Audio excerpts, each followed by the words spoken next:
Bhojpuri industry के trending star hit machine Khesari Lal Yadav ji का एक बहुत ही ज़बरदस्त वीडियो सॉन्ग आज वेब म्यूजिक पर रिलीज हुआ, जिस गाने का नाम है दरदिया।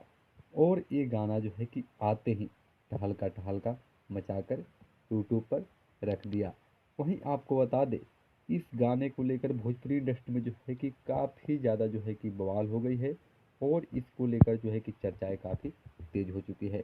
और ये गाना भी इतना सुपर हिट है कि बहुत ही कम समय में जो है कि 1 मिलियन प्लस जो है कि व्यू क्रॉस कर चुका है। आप अभी तक नहीं सुने तो जाकर जो है कि वेब म्यूजिक के ऑफिशियल यूट्यूब चैनल पर इस गाने को सुन सकते हैं। अगर सुन लिए हैं तो ये गाना कैसा लगा आपको कमेंट बॉक्स में ज़रूर बताइएगा, क्योंकि मैं इस गाने को अभी तक 50 बार से अधिक बार सुन चुका हूँ। आप कितना बार सुने ज़रूर